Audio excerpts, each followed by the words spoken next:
नहमदहु व नुसल्ली अला रसूलिहिल करीम अम्मा बाद फ़ाऊज़ु बिल्लाहि मिनश शैतानिर रजीम बिस्मिल्लाहिर रहमानिर रहीम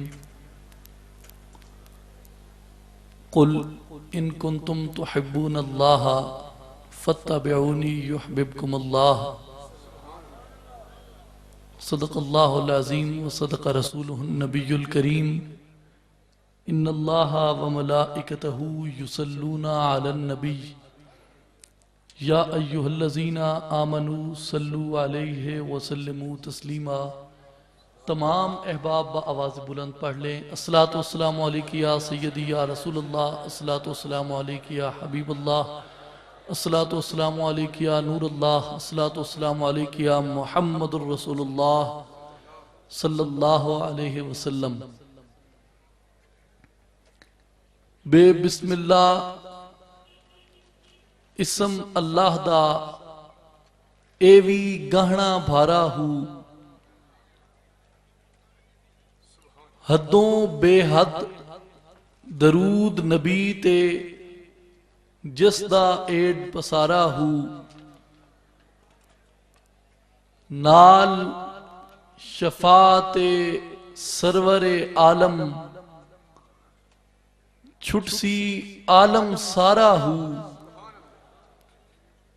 मैं कुर्बान तिन्हा तू या हजरत बाहू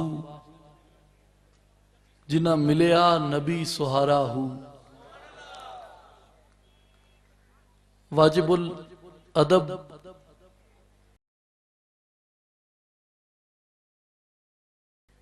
तमाम उलमाए कराम, मशाइख उज़्ज़ाम, मुअज़्ज़िज़ व मोहतरम बुजुर्गों, भाइयों, साथियों, अस्सलामु अलैकुम व रहमतुल्लाहि व बरकातुहू।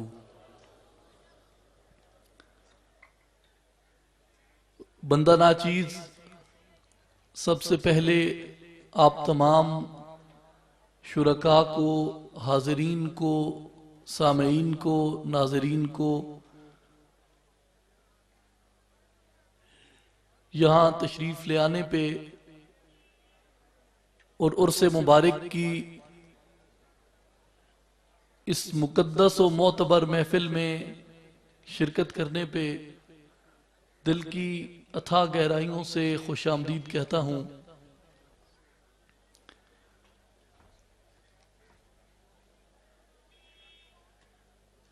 आप इतने दूर दराज इलाकों से अपनी तमाम मसरूफियात को छोड़ के, अपने काम काज और कारोबार ज़िंदगी को छोड़ के यहाँ पे तशरीफ़ लाए। इस्लाही जमात व आलमी तंजीमुल आरिफीन के मुबल्लिगीन और जानिसारों की दावत पे मैं आपका तहे दिल से शुक्रिया अदा करता हूँ और एक छोटी सी माजरत भी करता हूँ कि आज मौसम की अब मैं रहमत ही कह सकता हूँ और तो कुछ नहीं कह सकता। अल्लाह ताला की इस रहमत से थोड़ी सी हमारे लिए मैं समझता हूँ कि इम्तिहान के तौर पे कुछ दुश्वारियाँ पैदा हुई। यहाँ पे आपके बैठने की जगह भी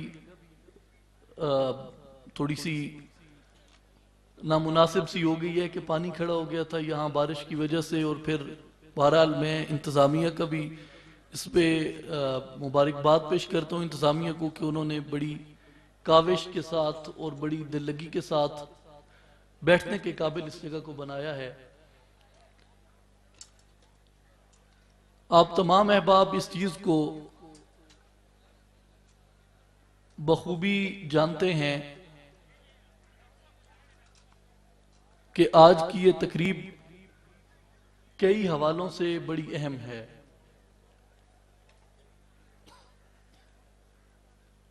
सबसे बुनियादी बात ये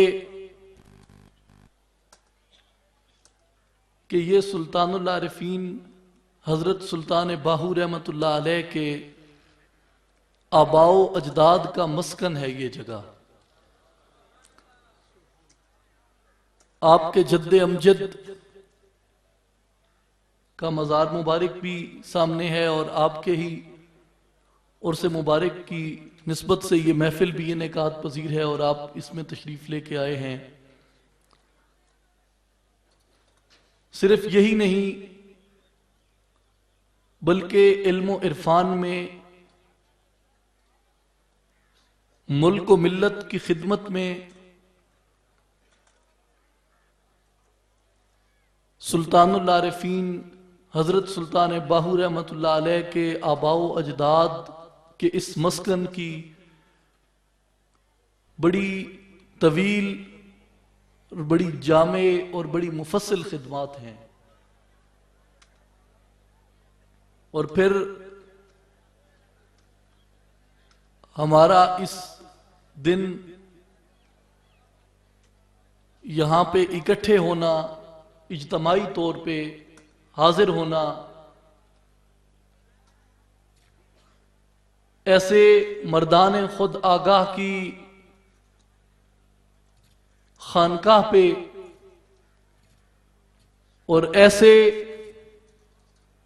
मर्दान खुद आगाह की जियारत के लिए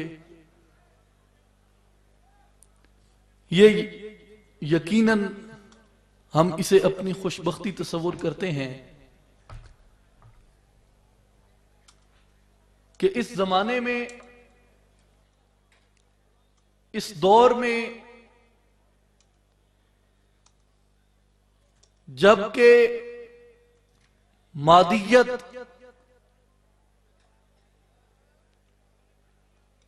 और मादा परस्तों की मडभीड़ ने मुआशरे इंसानी के अमन को, इसके सुकून को और इसकी दवामियत को मखदूश कर दिया है।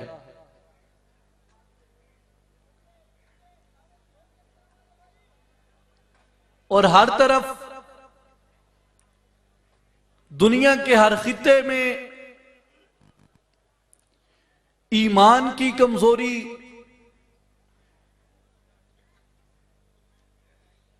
तकवे की कमजोरी, तवक्कल की कमजोरी, फिक्र की कमजोरी, तदब्बर की कमजोरी, इश्क की कमजोरी, ये ऐसे नासूर की तरह हमारी जड़ों में सरायत कर गया है कि जिसने हमें अशरफुल मखलूकात की हैसियत से गिरा दिया है।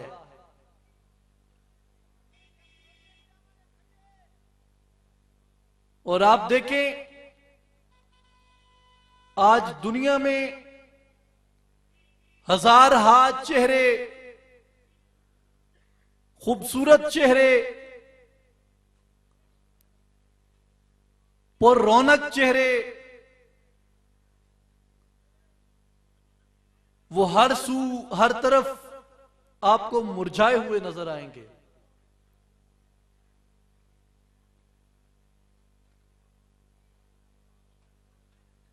मुरझाने का यह मतलब मैं इस हवाले से कह रहा हूं कि दांतों का नजर आना या बाछों का खिल के कान तक पहुंच जाना, यह तरोताजा होना नहीं है, यह मुस्कुराना नहीं है, यह मुस्कुराहट नहीं है, बल्कि मुस्कुराहट और खिल उठना ये उस खिल उठने का नाम है। और हकीकी मुस्कुराहट वो मुस्कुराहट है और हकीकी तौर पे इस इंसानी फूल का खिल उठना उन पत्तियों का खिल उठना है कि जिनके मुतल्लिक हजरत सुल्तान बाहू रहमतुल्लाह अलैह फरमाते हैं कि अंदर बूटी मुश्क मचाया जहां फुलणते आई हूं, कि अंदर की जो महक है वो खत्म हो गई। जो दिल की पत्तियां थीं वो मुरझा गईं। तो आप देखें आज हम फिर किस मुसीबत में पहुंच गए। गुलामी के किस बदतरीन दौर से हम गुजर रहे हैं। इससे बदतर और कोई दौर नहीं हो सकता गुलामी का। मैं एक छोटी सी वजाहत गुलामी की करता चलूं, जरा गौर से समाअत फरमाइएगा। आप तमाम अहले फिक्र व दानिश यहां पे बैठे हैं। गुलामी की बुनियादी दो किस्में हैं। एक है रूहानी गुलामी और एक है मादी गुलामी। कौन कौन सी गुलामियां हैं? रूहानी गुलामी और मादी गुलामी। रूहानी गुलामी क्या है? अल्लाह की गुलामी, उसके दीन की गुलामी, उसके रसूल सल्लल्लाहु अलैहि वसल्लम की गुलामी, जिसके लिए किसी ने क्या खूब कहा कि मोहम्मद की गुलामी दीन हक की शर्त अव्वल है। इसी में हो अगर खामी तो सब कुछ नामुकम्मल है। मोहम्मद की गुलामी है सनद आजाद होने की, खुदा के दामने तौहीद में आबाद होने की। रसूलुल्लाह सल्लल्लाहु अलैहि वसल्लम की गुलामी, आपके रुफका की, आपके सहाबा कराम की पैरवी, उनकी गुलामी, आपके अहले बैत की गुलामी, आपके फक्र के वारिसों की गुलामी, उस फक्र के हसूल के लिए। ये गुलामी कौन सी गुलामी है? रूहानी। ये कौन सी है? रूहानी। जो मादी गुलामी है उसकी तीन किस्में हैं। एक है बदनी गुलामी, जिस्मानी गुलामी। दूसरी है इक्तसादी गुलामी, मुआशी गुलामी। और तीसरी है जहनी गुलामी।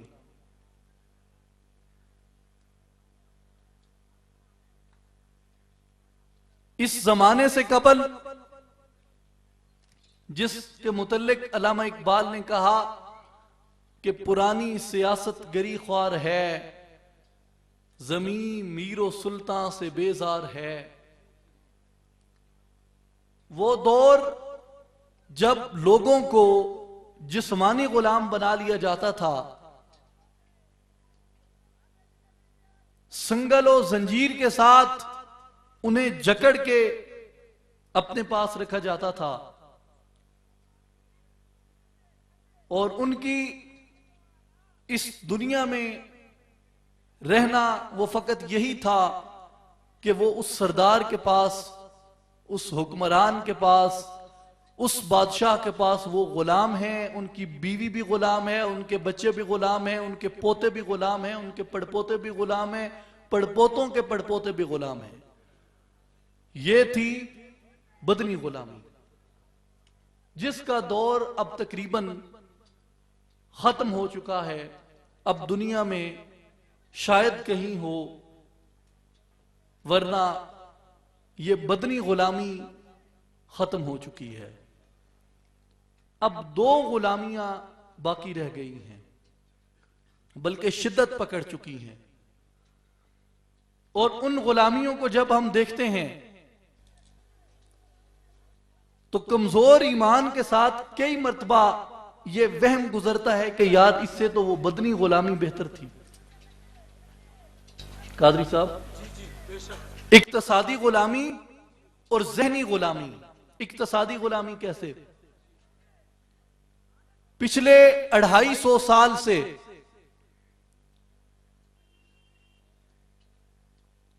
यहूदियों के इस बैंकारी निजाम ने जिस तरह अपने आप को मुनज़्ज़म किया और दुनिया को अपनी जेब और पेट को मौसर बनाने का जो गुर बताया, जो तरीका बताया, उसका दायरा कार उन्होंने वसी करते करते पूरी दुनिया में फैला दिया और दुनिया के हर शख्स को, दुनिया के हर फर्द को, दुनिया के हर इदारे को, दुनिया की हर रियासत को उन्होंने अपना इक्तसादी गुलाम बना लिया।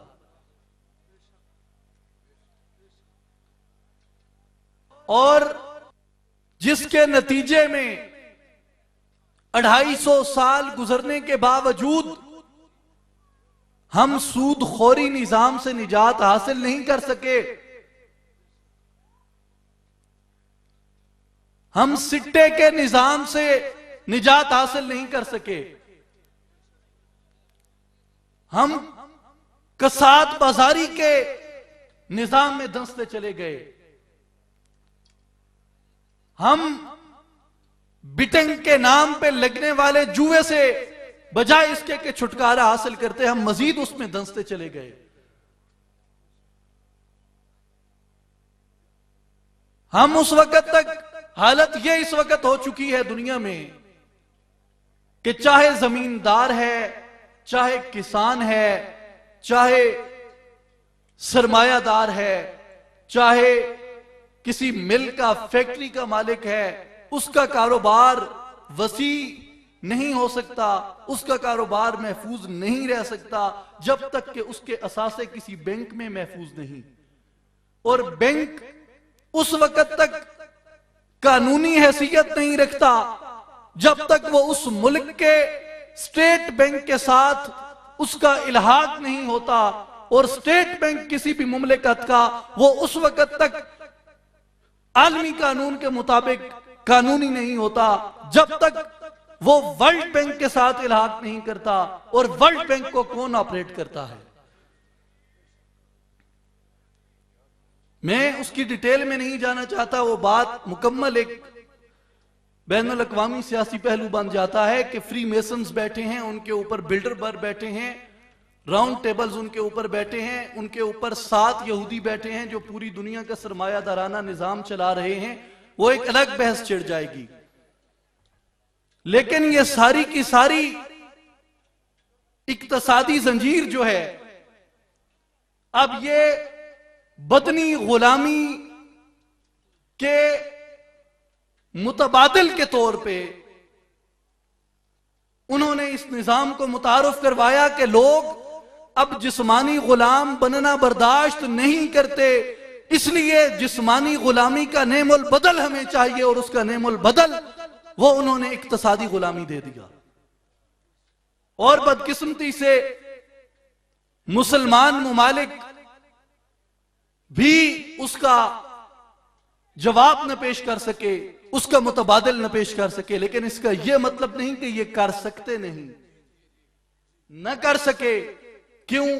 कि हमारे हुक्मरान खुद उनके इक्तसादी गुलाम हो चुके हैं।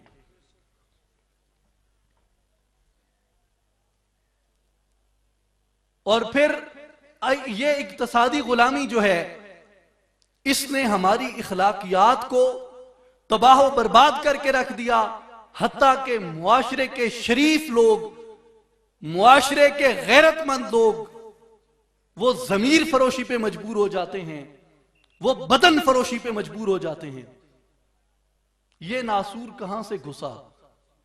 बदन फरोशी का नासूर, जमीर फरोशी का नासूर, ये इस इक्तसादी गुलामी का नतीजा है।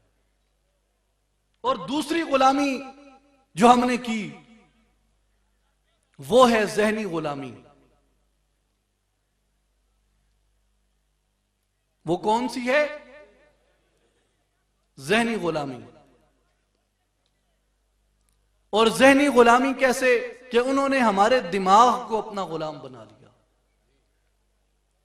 उन्होंने हमारी सोच के पैमाने को अपना गुलाम बना लिया, और हम अपने आप को उनकी सोच के सामने, उनके तदब्बर के सामने, उनकी फिक्र के सामने हम अपने आप को गुलाम तस्वुर करते हैं।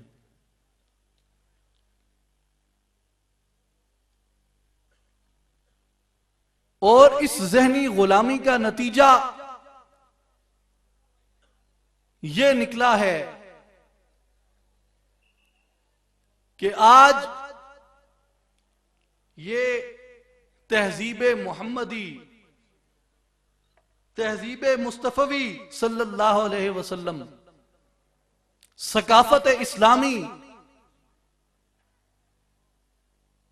इस्लामिक कल्चर जिसे कहते हैं, इस्लामिक ट्रेडिशन, इस्लामिक सिविलाइजेशन जिसे कहते हैं, आज वो अपनी आखिरी सांसें ले रहा है। कहीं कबायली निजाम की भीड़ चढ़ गया, कहीं बादशाहत और मलूकियत की भीड़ चढ़ गया, कहीं जमहूरियत की भीड़ चढ़ गया।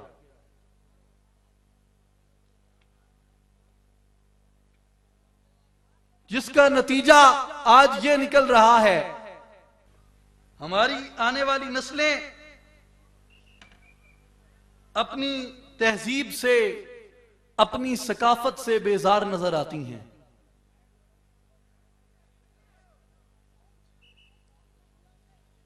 और उसमें भी एक बुनियादी बात है, बहुत सी बातों में वो ये है कि हमारे अलूम पे उन्होंने कब्जा कर लिया।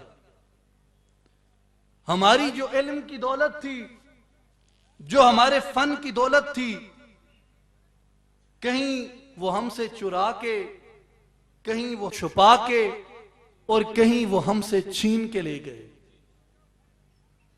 कहीं वो हमसे चुरा के ले गए, कहीं वो हमसे छुपा के ले गए, और कहीं वो हमसे छीन के ले गए। अगर उस अपने आबाओ अजदाद के उस इल्म पे दस्तरस हासिल करना चाहता है तो उसके लिए शर्त यह है कि वो मगरिब के कुतुब खानों और मगरिब के तालीमी इदारों की तरफ रुजू करे।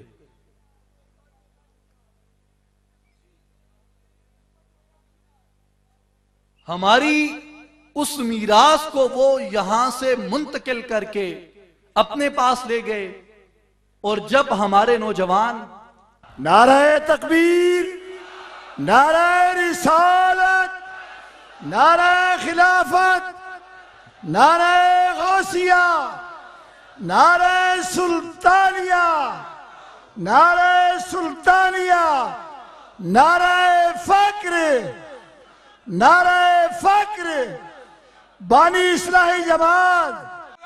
ये सुने अंदर दशैन शाह सोना दिल रुबा है, फकर दशैन शाह सोना दिल रुबा है, सोना दिल रुबा है।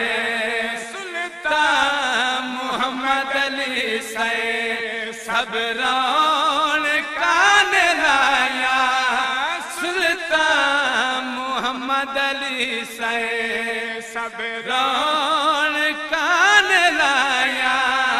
मिलाद मुस्तफा दा है मनाया मेरे साया, वादी सुने अंदर रहमत जड़िया लाया। अहमद अली प्यारा हक बाहुदा दुलारा, अहमद अली प्यारा हक बाहुदा दुलारा।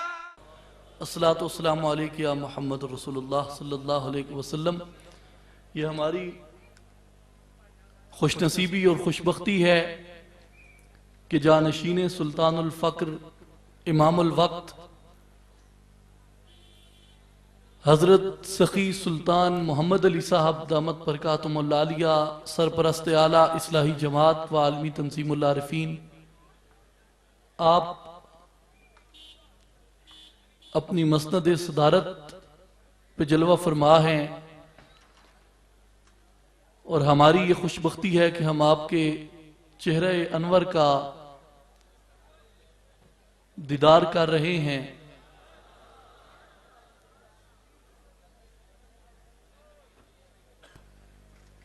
मैं अर्ज कर रहा था कि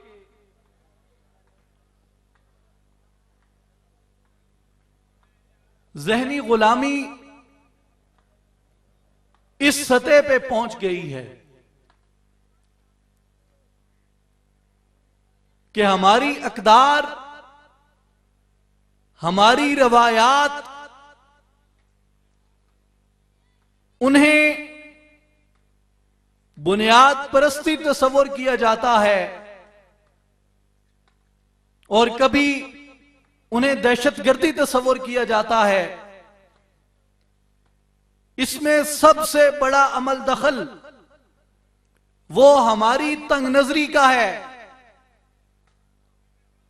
वो हमारी कमजरफी का है, वो हमारी तलब इलाही सादिक न होने का है, वो हमारी तलब मौला कामिल न होने का है।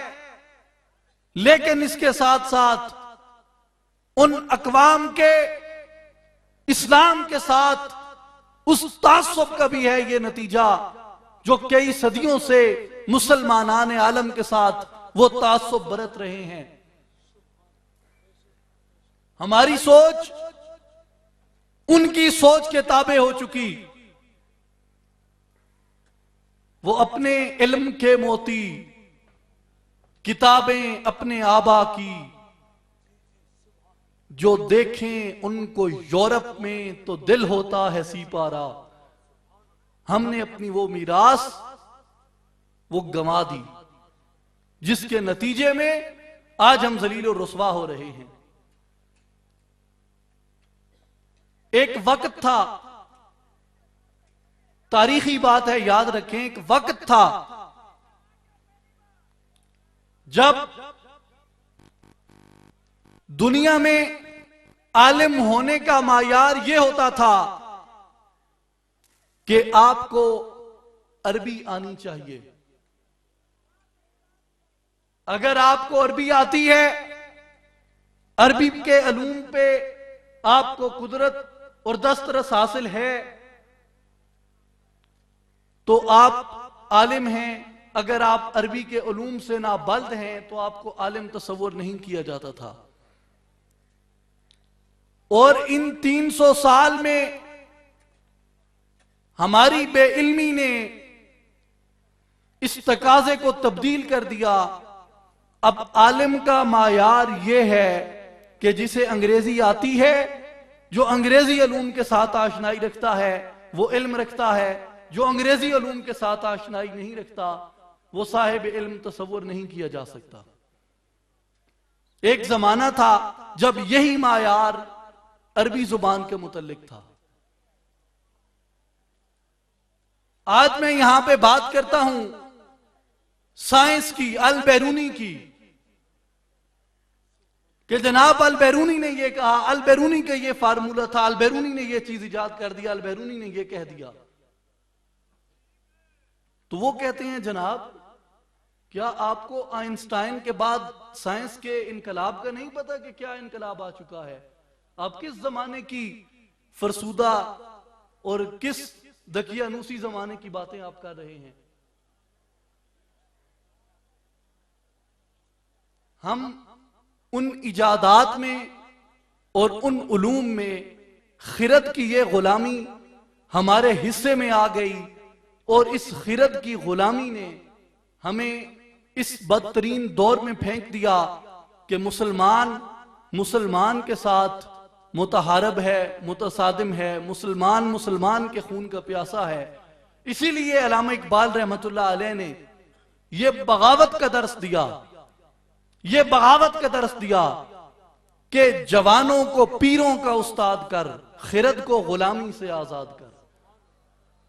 अगर हमें अपने आप को उस मकाम पे और उस ओजे सुरैया पे लाना है कि जिसका हमें अल्लाह ताला ने हकदार ठहराया था, तो उसके लिए जरूरी है कि हम सबसे पहले अगयार की इस गुलामी से अपनी अकल को, अपने खिरद को और अपने जहन को उस गुलामी से निजात अता करें। और उस गुलामी से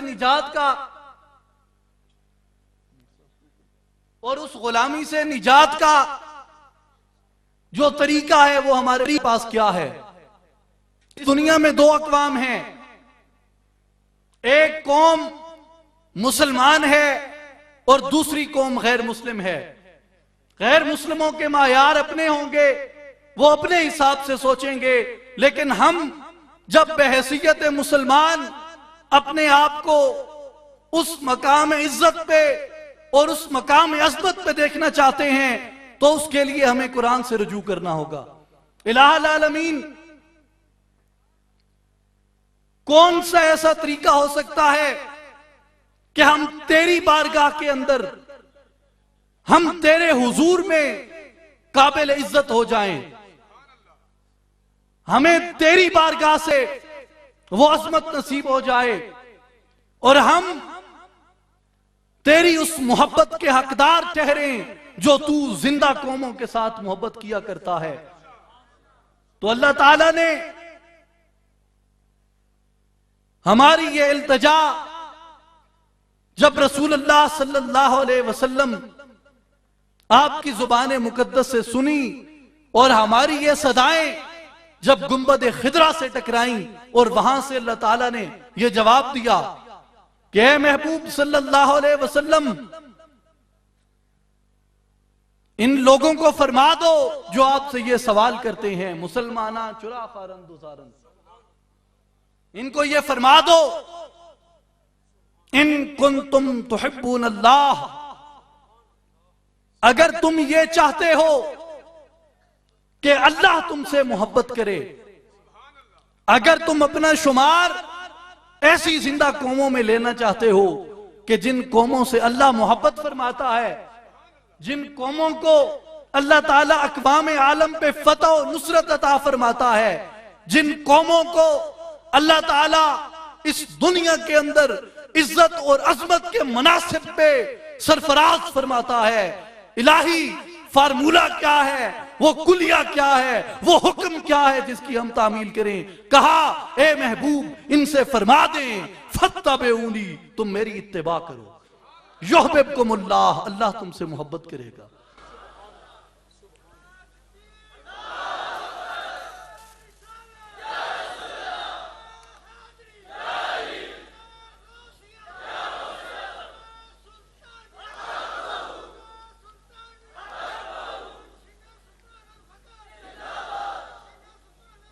कुल इन कुंतुम तुहिब्बून अल्लाह फत्तबिऊनी युहिब्बुकुमुल्लाह, अगर तुम ये चाहते हो कि अल्लाह तुमसे मोहब्बत करे तो ए महबूब इनसे फरमा दें फत्तबिऊनी, मेरी इत्तिबा करो, युहिब्बुकुमुल्लाह, अल्लाह तुमसे मोहब्बत करेगा।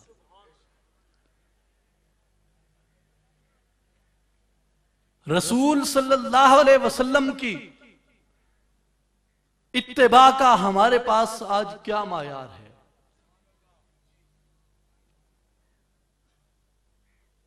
रसूल करीम सल्लल्लाहु अलैहि वसल्लम की इत्तिबा का हमारे पास क्या मायार है। मैं इत्तिबा की चंद मिसालें गिनवाता हूं आपको। नकल कुफर न बाशद माज़अल्लाह, में पहले इससे दस्तबरदार होके कि ये मेरा मौकिफ नहीं, लेकिन सिर्फ समझाने की गर्ज से, चूंकि मिसाल मिसल की गैर होती है, मैं अर्ज करूंगा कि इत्तिबा, जिस अमल को रसूलुल्लाह सल्लल्लाहु अलैहि वसल्लम ने दोहराया, हम अपने आप को उस अमल के ताबे कर दें।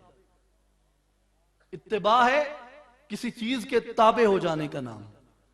जो अमल रसूल सल्लल्लाहु अलैहि वसल्लम ने दोहराया, हम अपने आप को उस अमल के ताबे कर दें। रसूल अल्लाह सल्लल्लाहु अलैहि वसल्लम ने फरमाया कि फिरकों में बंट जाओ। क्यों भाई? फत्ताबेऊनी, ए महबूब आप फरमा दें कि अगर ये चाहते हो कि अल्लाह हमसे मोहब्बत करे तो मेरी इत्तिबा करो। तो इत्तिबा का ये अमल जो आज हमें अपनी सफों में नजर आता है, ये अमल किस मकाम पे रसूलुल्लाह सल्लल्लाहु अलैहि वसल्लम ने दोहराया? किस मकाम पे रसूलुल्लाह सल्लल्लाहु अलैहि वसल्लम ने मुसलमानों को एक दूसरे के साथ मुतहारब या मुतसादम होने का दर्स दिया? किस मकाम पे रसूल अल्लाह सल्लल्लाहु अलैहि वसल्लम के किस अमल से यह साबित होता है कि हम चंद फरूआती मसाइल की बुनियाद पे एक दूसरे के कत्ल को वाजिब करार दे दें? किस मौके पे रसूल सल्लल्लाहु अलैहि वसल्लम ने यह फरमाया कि मुसलमानों, जब तुम्हारी तादाद ज्यादा हो जाए तो फिरकों में बढ़ जाना? हम किस इत्तबा को लेके चल रहे हैं? और फिर साथ हम ये दावा करते हैं कि खैरा उम्मतिन, हम बेहतरीन उम्मत हैं। हमें अल्लाह ने यह खिताब अता किया कि मेरे महबूब की उम्मत बेहतरीन उम्मत है। हमारी इत्तबा का मायार क्या है? हमारी इत्तबा का मायार क्या रह गया कि जब अल्लाह ने कुरान में वाज़े तौर पे फरमा दिया कि वातसिमू बिहब्लिल्लाह जमीअन वला तफर्रकू, कि अल्लाह की रस्सी को मजबूती से पकड़ लो और फिरकों में मत बंटो, तफरके में मत जाओ। लेकिन यहां फिरका बंदी है कहीं और कहीं जाते हैं। क्या जमाने में पनपने की यही बातें हैं? जिस दिन हमने अपने आप को इस मर्ज़े लादवा में मुब्तला किया, इसकी तारीख सदियों में है। उस दिन से हम इस दुनिया में जलील और रुसवा हो गए। क्यों? कि हमने इत्तबाए रसूल को तर्क कर दिया। रसूल अल्लाह सल्लल्लाहु अलैहि वसल्लम का जो अमल था, जो कौल था, उसमें तकसीम नहीं, उसमें तफरीक नहीं, वो इकट्ठे करता है, वो मुत्तहिद करता है।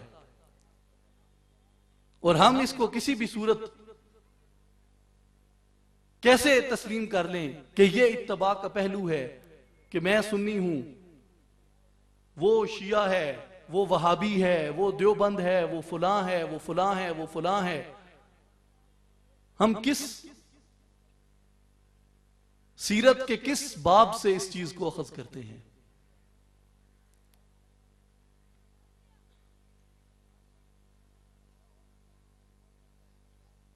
मेरे भाइयों और बुजुर्गों, ये लम्हा फिक्रिया है। आज पूरी दुनिया के हालात को देखें और अपनी तारीख के तनाजुर में अपनी हैसियत का तज्जिया करें।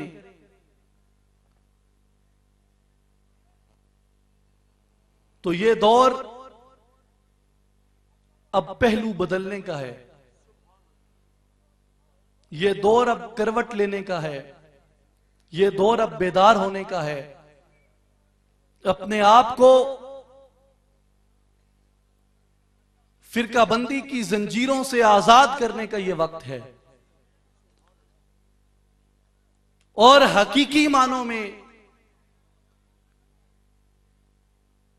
इत्तबाए रसूल सल्लल्लाहु अलैहि वसल्लम में खुद को लगा देने का वक्त है।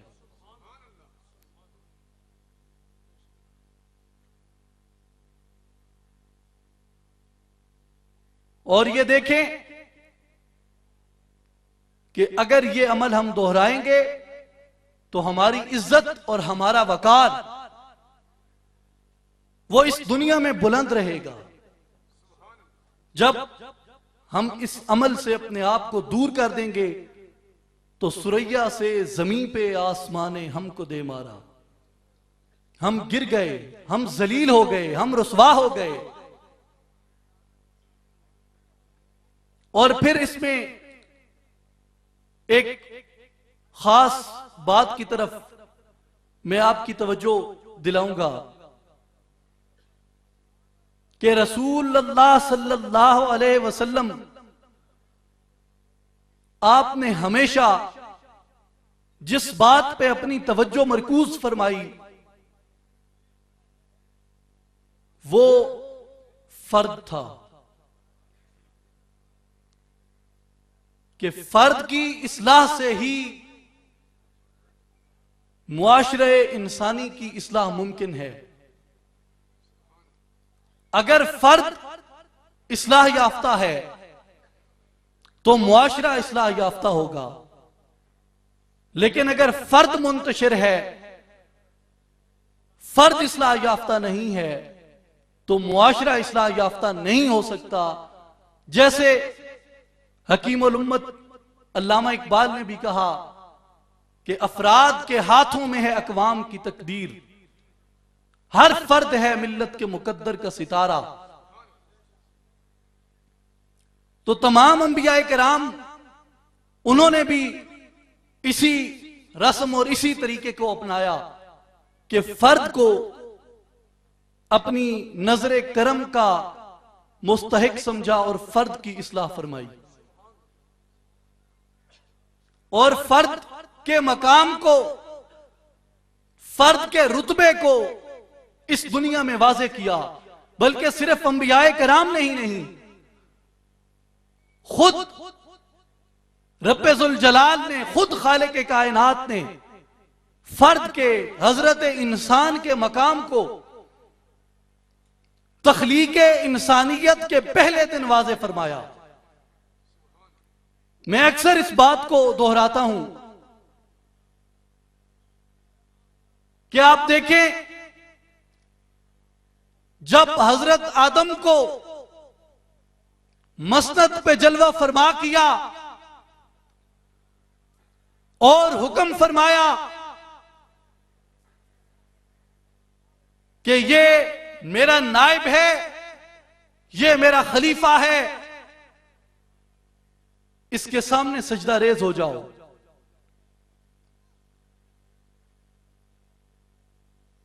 तो तमाम मलाइका ने हजरत आदम को सजदा किया,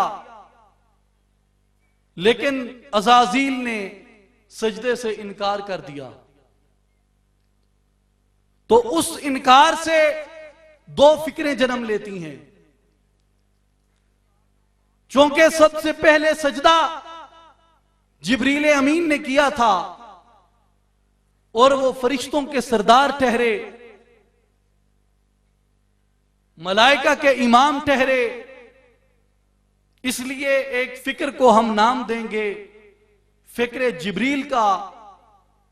और जो दूसरी फिक्र थी जिसने सजदे से इनकार किया वो थी फिक्र इब्लीस।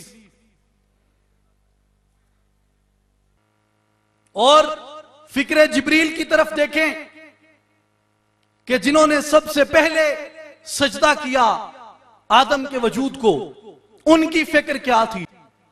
उनके सामने भी यही था कि ये बदन, ये वजूद 120 साल तक मक्के और ताइफ के दरमियान अपने इर्तकाई मराहिल तय करता रहा। कभी गीली मिट्टी की सूरत में, कभी गूंदी हुई मिट्टी की सूरत में, कभी खनकती हुई मिट्टी की सूरत में यही वजूद था जो वहां पे रहा, और वही आदम का जिस्म था, वही इंसान का जिस्म था जिसे जिब्रील भी देख रहे थे, उसे अज़ाज़ील भी देख रहा था। लेकिन जिब्रील के देखने का जाविया और था, अज़ाज़ील के देखने का जाविया और था। अज़ाज़ील के देखने का जो जाविया था, अज़ाज़ील के देखने की जो बिनाई थी, वो आदम के इसी आबो खाक के इस वजूद पे अटक कर रह गई। लेकिन जिब्रील अमीन ने देखा, नहीं, यही वजूद ये आदम एक कामिल नहीं है, यही वजूद ये इंसान एक कामिल नहीं है, बल्कि इस वजूद के अंदर एक आदम मौजूद है, इस वजूद के अंदर इंसान कामिल मौजूद है। और जो जिब्रील की निगाह थी वो आदम के सीने पे गई, और आदम के सीने में उसने एक जिंदा और जावेद दिल को देखा, और उस दिल को जब देखा तो उसको ये एहसास हुआ कि हाँ, ये वही दिल है जिसके मुतल्लिक अल्लाह ने फरमाया, ला यस्युनी अर्दी वला समाई, मैं आसमानों में और जमीनों में नहीं, वला की यस्युनी कल्ब अब्दुल मोमिन, बल्कि मेरी जात की समाई वो बंदे मोमिन के दिल के अंदर है।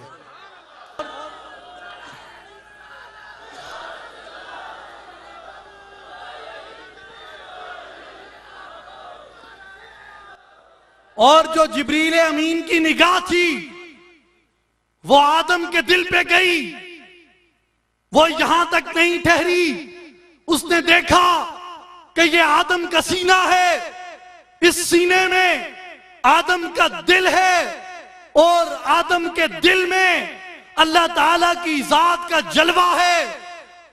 आदम का दिल, जिसे मौलाना रूम ने कहा कि दिल गुजर गाहे जलीले अकबरस्त, वहां पे उस मकाम पे जब जिब्रील अमीन की निगाह पहुंचती है तो इससे साबित यह होता है कि जो जिब्रील अमीन का सजदा था वो आदम जाहिर को नहीं था, वो इंसान जाहिर को नहीं था, वो इन हड्डियों को, इस गोश्त को नहीं था, वो इस मट्टी को नहीं था, वो इन बालों को नहीं था, वो इन घुटनों, इन बाजुओं, इस चेहरे को नहीं था, वो इन आंखों को नहीं था, वो इस सरोबाल को नहीं था, बल्कि जिब्रील अमीन का सजदा जो था वो आदम के दिल को था, जहां अल्लाह की जात जलवागर थी।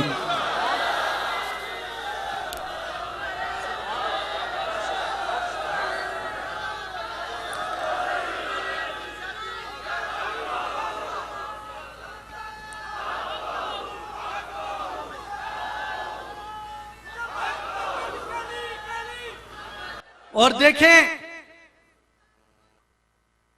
फिक्र का ये मकाम जिसकी समझ में आ गया वो मलाइका का उस्ताद बन गया,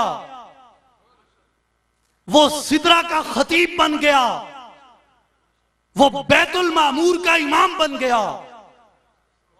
लेकिन जिसने आदम की इस हकीकत से तजाहुल बरता, उसको उसके मनासिब से गिरा दिया, उसको ओहदों से माजूल कर दिया और उसे लानती और जहन्नमी करार दे दिया। और रसूल करीम सल्लल्लाहु अलैहि वसल्लम आपकी जात बाबरकात को देखें, आपने इसी फर्दियत के मकाम को वाज़े फरमाया और दुनिया को यही पैगाम दिया कि जिसे तुम आदम समझते हो वो इंसान कामिल नहीं, बल्कि इंसान कामिल उसके अंदर पोशीदा है।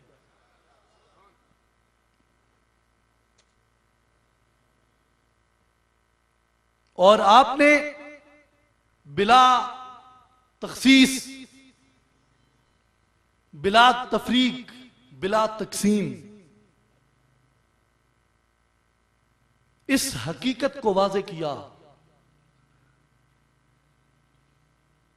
कि जब तक फर्द अपनी हकीकत से आशना नहीं होता उस वक्त तक मुआशरे इंसानी को इसकी जिल्लत की अमीक गहराइयों से छुटकारा नहीं मिल सकता। और इसी नजरिए के पेश नजर आपने फरमाया, मन आरफ नफ्सहू फकद आरफ रब्बहू, जिसने अपने आप को पहचान लिया पस तहकीक उसने अपने रब को पहचान लिया।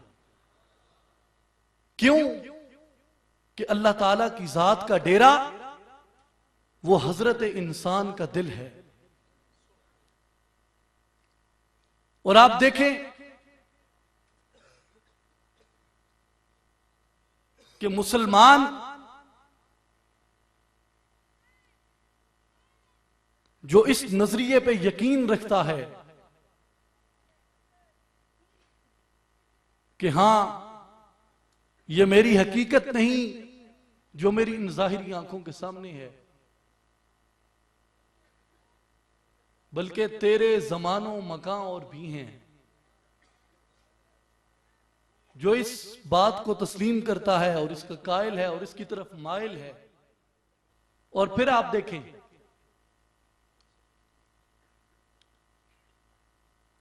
कि हम जब इस तरीक से, इस पैमाने से जब हम आगे बढ़ते हैं कि मुआशरे का इत्तेहाद तभी मुमकिन है जब फर्द के अंदर इत्तेहाद पैदा होगा। और इस बात की तरफ इशारा करते हुए मैंने इब्तदा में जो हजूर सुल्तानुल आरिफीन हजरत सखी सुल्तान बाहू रहमतुल्लाह अलैह का बैत मुबारक पेश किया आपके सामने, उसमें आपने यही फरमाया कि नाल शफात सरवर आलम छुट सी आलम सारा हूं, जिसकी मजीद तशरी अल्लामा इकबाल ने यूं की कि मक्का ने दिया खाके जुनैवा को ये पैगाम, जमीयत अकवाम या जमीयत आदम। खात्मा और बहैसियत इंसान फर्द की शनाख्त और फर्द की पहचान। जब एक चीज हमारे सामने आती है, जरा ठंडे दिल से देखें इस चीज को कि जिब्रील अमीन ने जो सजदा किया था वो आदम के जाहिरी वजूद को सामने रखकर नहीं, बल्कि वो आदम के बातिनी वजूद को सामने रख के किया। तो बातिन में दिल सामने था और उस दिल में अल्लाह तबारक व तआला की जात जलवागर थी। तो उसके बाद कोई गुंजाइश ही नहीं रह जाती कि इंसान की फजीलत से, इंसान की अजमत से इनकार किया जाए। लेकिन इसके बावजूद जब हम इंसान की अजमत और इंसान की फजीलत से मुनहरिफ होते हैं, इनकार करते हैं उससे, तो फिर यह जिल्लत हमारा मुकद्दर बनती है। जब एक फर्द को यह मालूम हो जाए कि मेरा दिल किसकी जलवागाह है, वफी अनफुसिकुम मा फला तुबसिरून, मैं तुम्हारे अनफस के अंदर मौजूद हूं, तुम देखते क्यों नहीं।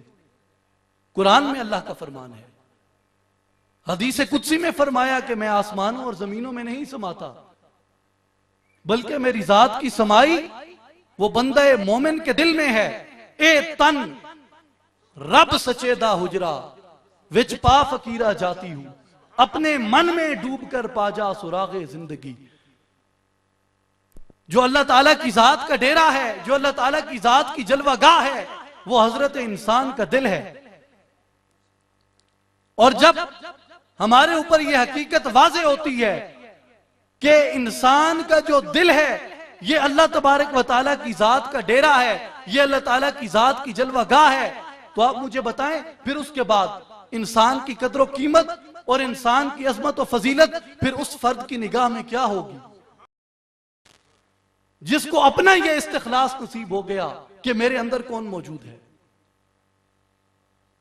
मेरे अंदर किसका डेरा है। तो जिस शख्स का यह यकीन है कि उसके दिल में अल्लाह तबारक व तआला की जात जलवागर है, तो उसके साथ जब भी कोई इंसान मुखातिब होता है तो मुखातिब होने वाले इंसान को,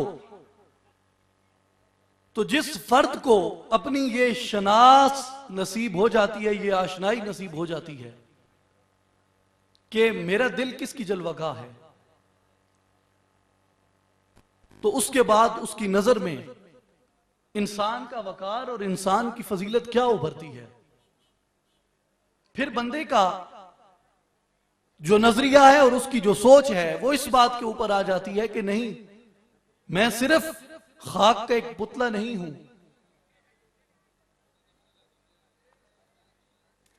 बल्कि मेरे दिल में खालिक की कायनात की जलवागरी है।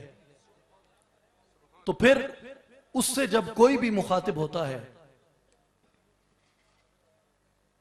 तो उसके अच्छे लहजे या उसके सख्त और तुर्श लहजे का जो इतलाक है वो किसके ऊपर होता है?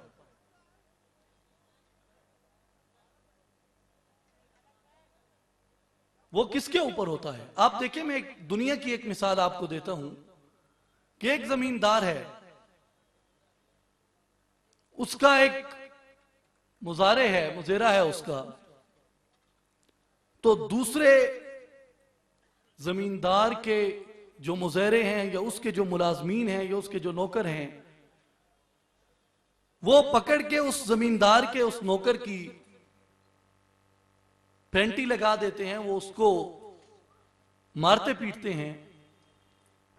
तो हम देखते हैं कि वो मसला फिर मुलाजमीन और नौकरों और मुजेरों का नहीं रहता,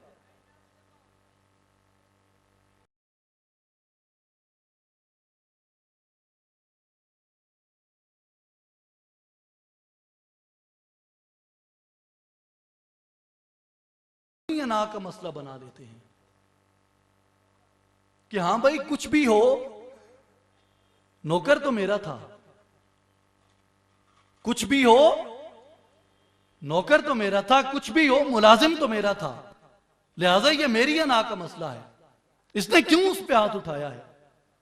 क्या इसे पता नहीं था कि ये मेरा मुलाजिम है, इसका ताल्लुक मेरे साथ है, ये मेरे घर में रहता है, ये मेरी मिल में रहता है, ये मेरी जमीनों में रहता है, कुछ भी, इसने क्यों इस पे हाथ उठाया? वो उसका बदला लेता है। और जब आप इसको इस हकीकी पहलू के अंदर इस मिसाल को लाके देखें कि जब मुझे यह मालूम है, जब किसी भी शख्स को यह मालूम है कि यार इंसान जो है यह सिर्फ खाक का पुतला नहीं, यह सिर्फ मिट्टी का ढेर नहीं, यह सिर्फ हड्डियों का पिंजरा नहीं है, बल्कि इसके दिल में किसकी जात जलवागर है। तो जिसको यह हकीकत नसीब होगी, फिर उसके सामने जो भी इंसान आएगा, उस इंसान के साथ मुखातिब होने का उस इंसान का अंदाज क्या होगा।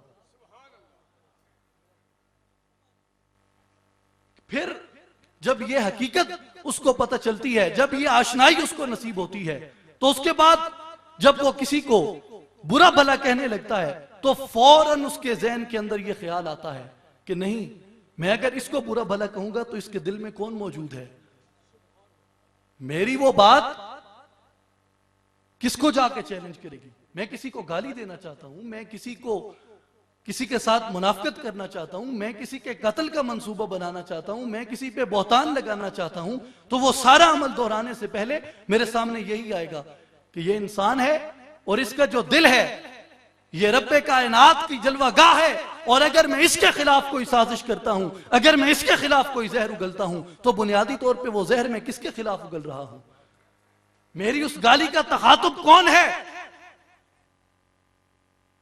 मैं अपनी उस गाली में किसको मुखातिब कर रहा हूं।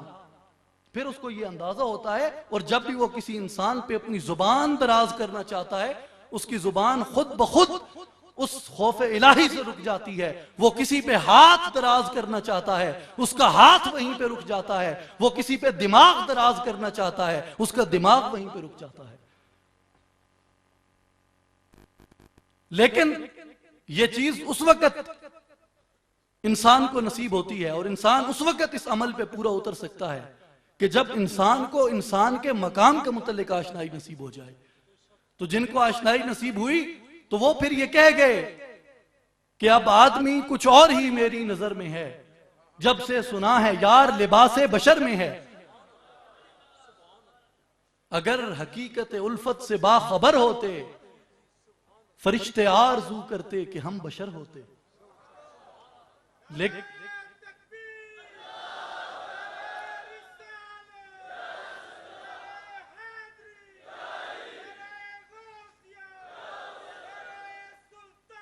तो मेरे भाइयों, इस हकीकत को जरा देखें कि जब एक शख्स ये इदराक हासिल कर लेता है कि इंसान का दिल अल्लाह की जलवागाह है, इसलिए अगर जमींदार के मुलाजिम को मारना पीटना वो मुलाजिम से बढ़ के जमींदारों की अना का मसला बन जाता है, तो जिसका बंदा है फिर वो उसकी अना का मसला तो बनेगा। तो आप जिस बंदे को मुखातब करके गाली दे रहे हैं, जिस पे हाथ, जुबान या दिमाग दराज कर रहे हैं, वो फिर किसकी अना का मसला बनेगा? वो किसके साथ इस जुर्म का इर्तिकाब कर रहा है? तो अगर ये एक शख्स को, एक फर्द को इस हकीकत का पता चल जाए तो क्या वो किसी पे इल्जाम लगाएगा? क्यों भाई, बड़े ढीले हो गए हैं आप? मुझे मशकूक मत करें, जरा बुलंद आवाज से बोले, क्या वो किसी पे इल्जाम लगाएगा जब उसे ये एहसास होगा कि इंसान के कल्ब में कौन मौजूद है? क्या वो किसी पे बहतान लगाएगा? क्या वो किसी के खिलाफ मुनाफकत करेगा? क्या वो किसी के कत्ल का मंसूबा बनाएगा? नहीं, ये एक फर्द के अंदर तब्दीली है। खुदा की कसम, आज ये जिन पाक हस्तियों के नाम की महफिल है, जिनके आस्थाने पे हम मौजूद हैं, हजरत सुल्तान फतेह मोहम्मद जद्दे अमजद हजरत सखी सुल्तान बाहू रहमतुल्लाह अलैह के, हजूर गौसल आजम सैयदना शेख अब्दुल कादिर जिलानी रज़ी अल्लाह तआला अन्हु के नाम से यह महफिल मंसूब है। उनके करम से, उनके फजल से हम ये भीख मांगते हैं कि तमाम शुरकाए महफिल को बशमूल इस नाचीज को ये हकीकत और ये इदराक नसीब हो जाए। अगर हम सब लोगों को, अगर तमाम शुरका को, अगर महफिल में बैठे तमाम लोगों को ये फहम, ये इदराक नसीब हो गया है, तो क्या हम किसी के ऊपर इल्जाम लगाएंगे? क्या हम किसी पे झूठ बोलेंगे? क्या किसी के साथ हम मुनाफकत करेंगे? क्या किसी की तरफ हम गलत निगाह से देखेंगे? क्या हम किसी के कत्ल का मंसूबा बनाएंगे? ये कैसे हमारे अंदर बेदारी हो गई? ये हजरत इंसान की कदर शनासी से, रूहानियत बेदार होने से।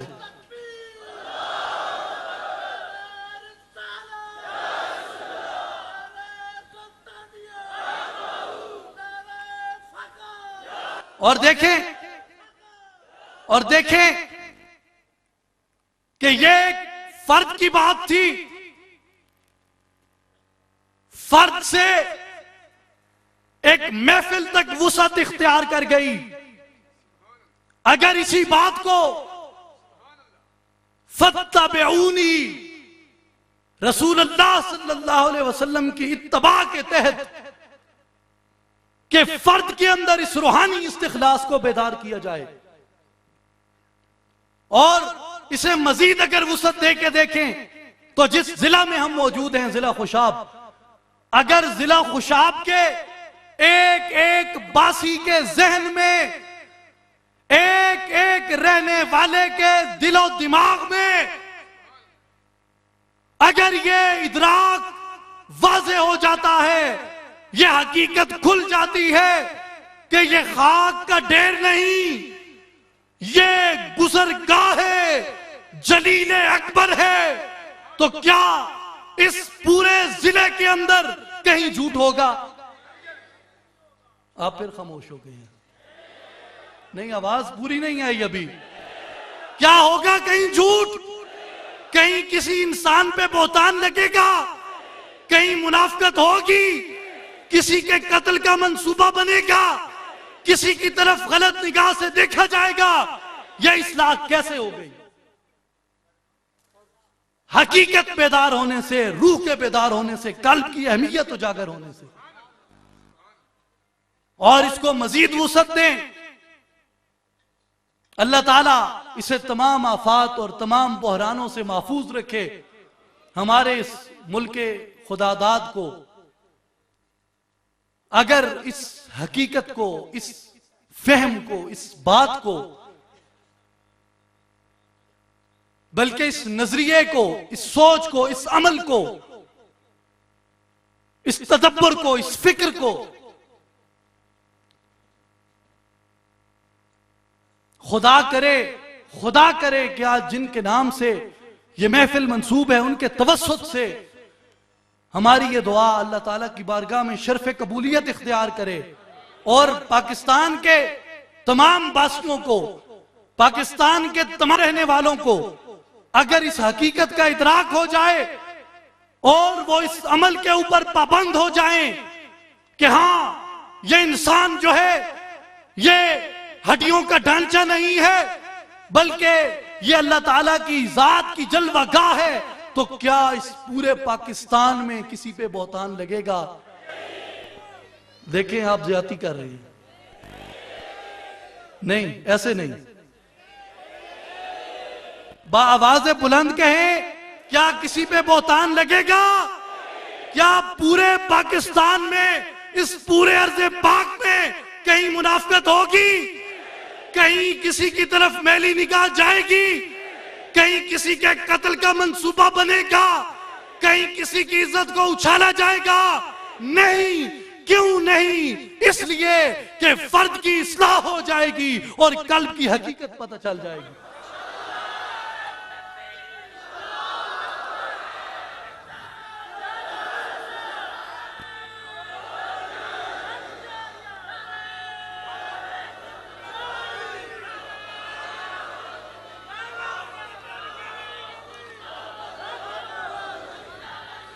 जिस इंसान के अंदर यह हकीकत बेदार हो जाती है, जिसको इस बात का शऊर आ जाता है, जो अपने मन में डूबकर जिंदगी का सुराग लगा लेता है, जो अपने इस तन में उतरकर इस हुजरा खुदाबंदी की जियारत कर लेता है, फिर वो पुकार उठता है, जमीनों आसमारा जलवगाहे यार मी बीनम, जमीनों आसमारा जलवगाहे यार मी बीनम, वजूदे जर्रा खुर्शीद जां रुखसार मी बीनम।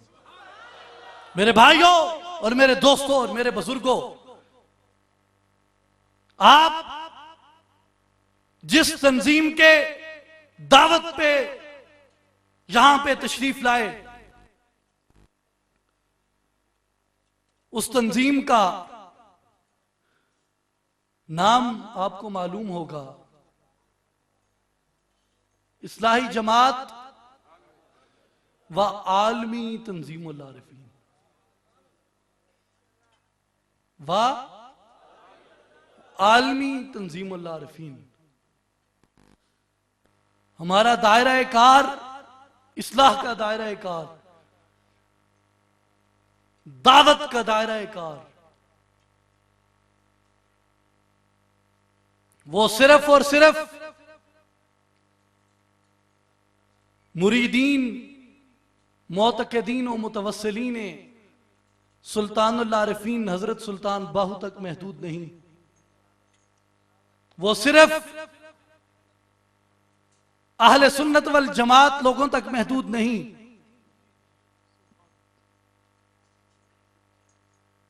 वो सिर्फ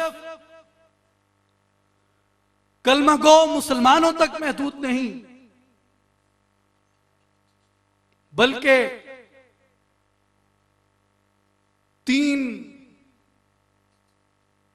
अलकाब और फरमुदात की रोशनी में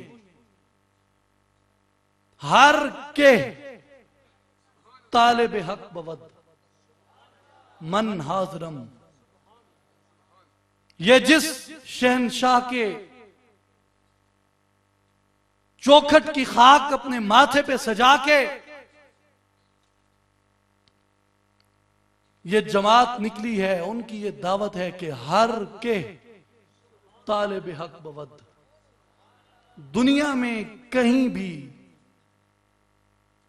कोई भी कहीं भी कोई भी हर के तालिब हक बवद मन हाजरम। कहा सुल्तानुल आरिफीन का दरवाजा उसके लिए खुला है। और हमारे रसूल सल्लल्लाहु अलैहि वसल्लम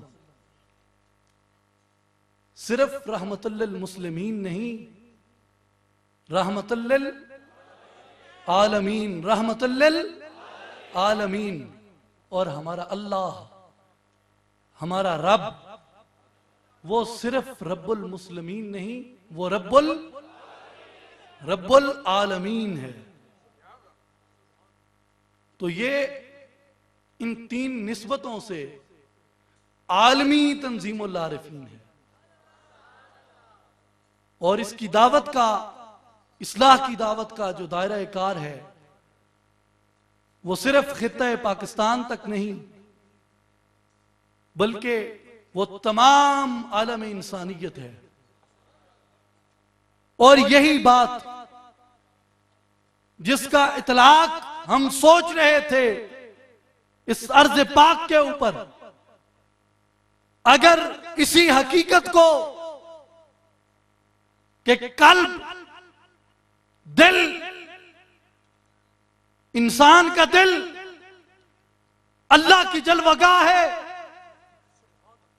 अगर इस हकीकत को खुदा करे, खुदा करे, खुदा करे अपने महबूब के सदके, अपने प्यारों के सदके, के तमाम आलम इंसानियत को इस हकीकत का शऊर और इस हकीकत का इदराक नसीब हो जाए, तो मुझे सच्चे दिल से बताएं, क्या पूरी दुनिया में कहीं कोई इंसान किसी इंसान से मुनाफकत करेगा? क्या कहीं कोई इंसान किसी इंसान पे बहतान लगाएगा? क्या कहीं पे कोई बुराई होगी? क्या कहीं किसी इंसान की जिल्लत का मंसूबा बनेगा? पूरी दुनिया में, पूरे आलम इंसानियत में क्या कहीं किसी इंसान के कत्ल का मंसूबा बनेगा? नहीं बनेगा।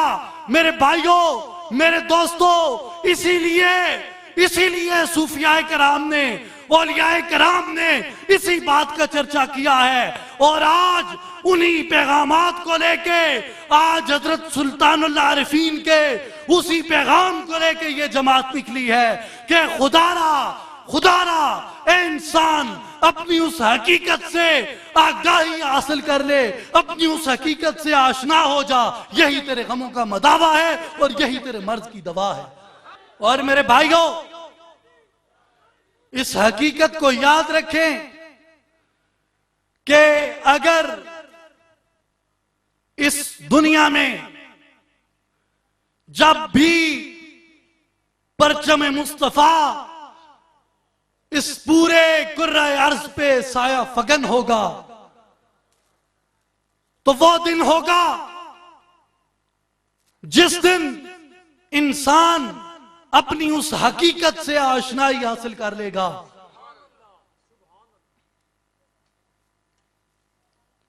और मुझे एक शेर याद आ रहा है हजरत अल्लामा इकबाल का। मैं थोड़ी सी तरमीम के साथ, उन्होंने अफगान कहा, मैं यहां पे इंसान कहूंगा। ढूंढ के अपनी खाक में जिसने,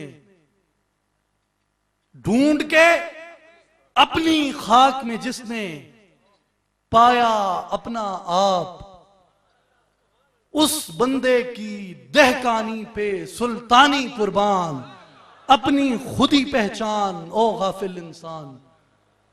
मौसम अच्छा, देखें कितना अच्छा मौसम है आज। मौसम अच्छा, वाफर पानी, मट्टी भी जरखेज। जिसने अपना खेत न सींचा वो कैसा दहकान, अपनी खुदी पहचान ओ गाफिल इंसान। मेरे भाई और बुजुर्गों, इत्तबाए रसूल का हकीकी तकाजा जो है वो यही है कि हमें अपने अंदर को, अपने जमीर को बेदार करना है, अपनी हकीकत से आशनाई हासिल करनी है। और आज आप तमाम अहबाब को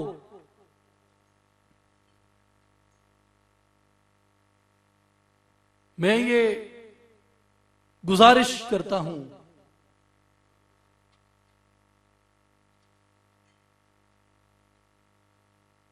इस दिन को गवाह बना के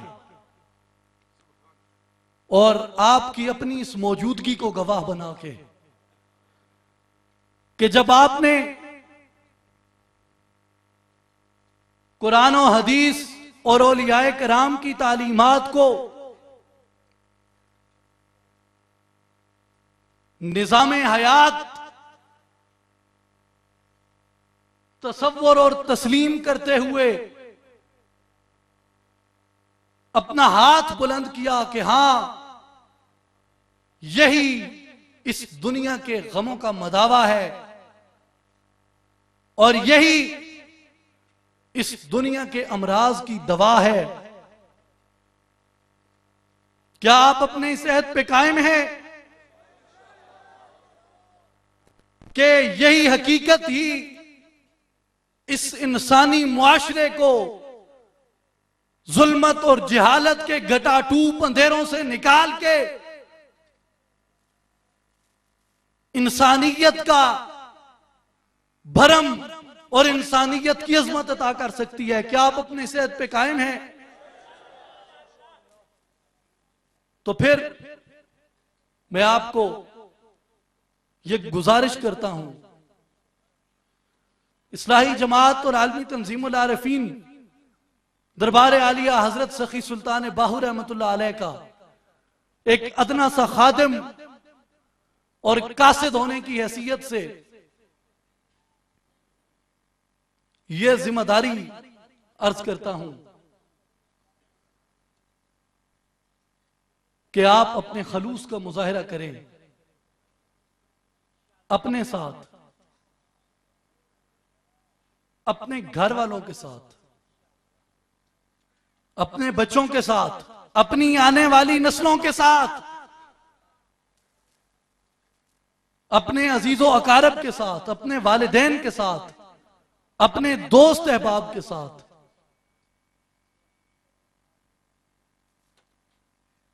कि उन तक इस हकीकत को पहुंचाएं और कमर बस्ता हो जाएं। जैसे मैंने इब्तिदा में गुजारिश की कि ये मादी गुलामी हमें जिन तीन हालतों में तबाही की तरफ लेके जा रही है, इस मादी गुलामी से, वो मादी गुलामी इक्तसादी गुलामी की सूरत में हो, वो मादी गुलामी वो बदनी गुलामी की सूरत में हो, ये मादी गुलामी ये ज़हनी गुलामी की, खिरत की गुलामी की सूरत में हो, हमें ये अलम बगावत बुलंद करना है कि खिरत को गुलामी से आजाद कर।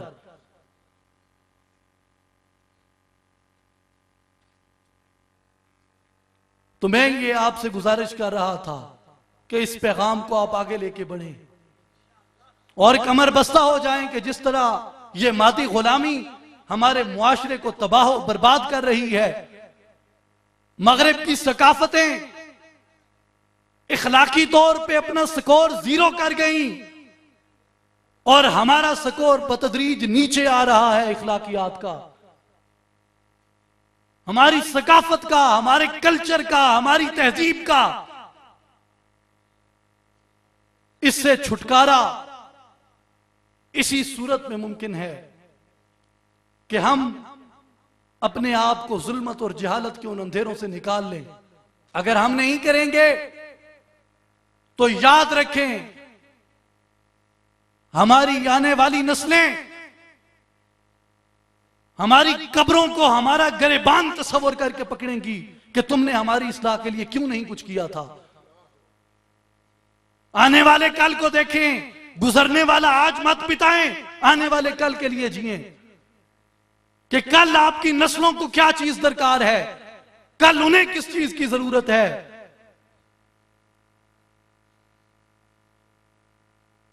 अपने आप को इस बात के लिए तैयार करें और उस हकीकत की तरफ आएं कि जिससे हमें जुल्मत और जहालत से यह निजात मिलती है। अब एक सवाल रह गया था आखिरी, जो मैं आखिर में अर्ज करना चाहता हूं कि जी मान गए कि दिल की सफाई ही, दिल की पाकीज़गी, दिल का तस्फिया ही इस दुनिया के तमाम अमराज की दवा है, लेकिन दिल का यह तस्फिया कैसे हो सकता है, हम अपने आप को जुल्मत और जहालत से कैसे निकाल सकते हैं। तो हमें इसके लिए फिर रजू करना होगा हादी अकमल की तरफ। कुरान हकीम हमें क्या बताता है? पहली बात, वातसिमू बिहब्लिल्लाह, अल्लाह की रस्सी को मजबूती से पकड़ लो। और दूसरी बात, अल्लाह वलियुल्लज़ीना आमनू युखरिजुहुम मिनज़्ज़ुलुमात इलन नूर। इस आयत का तर्जमा यह है कि अल्लाह वलियुल्लज़ीना आमनू, कि अल्लाह ताला ने जिन ईमान वालों को अपना दोस्त कर लिया, युखरिजुहुम मिनज़्ज़ुलुमात, उनको जुल्मात से और तारीकियों से निकाल लिया और किधर ले गया? इलन नूर, अपने नूर रहमत की लपेट में ले लिया उनको। और अगर हम सुल्तानुल आरिफीन हजरत सुल्तान बाहू रहमतुल्लाह अलैह की तफसीर कुरान के तनाजुर में देखें तो जिस तरह आपने आयात करीमा का तर्जमा फरमाया कि जहां पे लफ्ज अल्लाह आया तो आपने अक्सर और बेशतर मकामात पे उसे इसमें अल्लाह ज़ात करार दिया। अल्लाह वलियुल्लज़ीना आमनू, ऐसे ईमान वाले जो इसमें अल्लाह ज़ात के साथ अपनी दोस्ती इख्तियार कर लेते हैं और उसके साथ अपनी लौ लगा लेते हैं।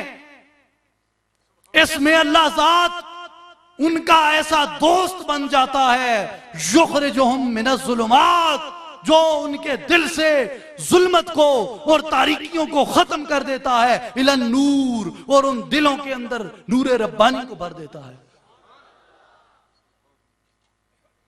और वो रस्सी जो अल्लाह की रस्सी हमने पकड़नी है, वो कौन सी रस्सी है? क्या अर्श और जमीन के दरमियान कोई नायलून की रस्सी लटक रही है कि जिसको हमने पकड़ के चढ़ना है ऊपर? नहीं। हजरत सुल्तान बाहू रहमतुल्लाह अलैह फरमाते हैं कि इयो सा जो आवे जावे होर नहीं शहकाई हूं, कि यही तुम्हारा जो सांस चल रहा है, जिसे सूफिया ने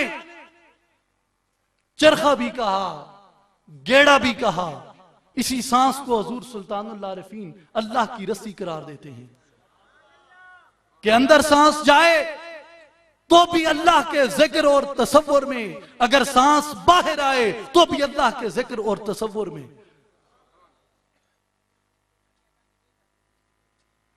लहू गर्म रखने का है एक बहाना। तो मेरे भाइयों और दोस्तों, यही दावत है कि उस तसव्वुर इसमें अल्लाह को हम अपने कुलूबो नफूसो सदूरो अरवाह में उतारें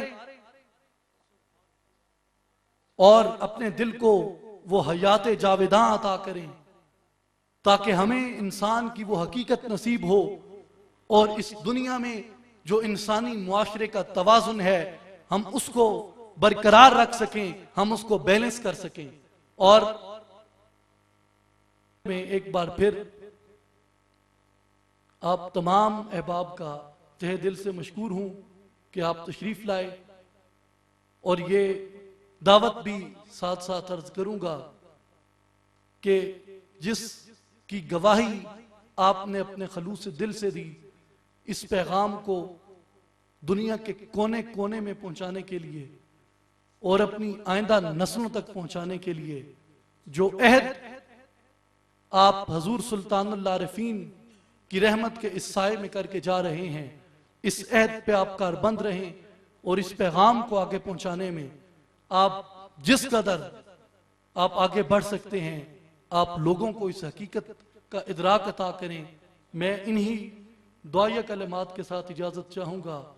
इलाही आरजू है अगर मंजूर हो जाए, तेरी पहचान से हर मोमिन का दिल पर नूर हो जाए।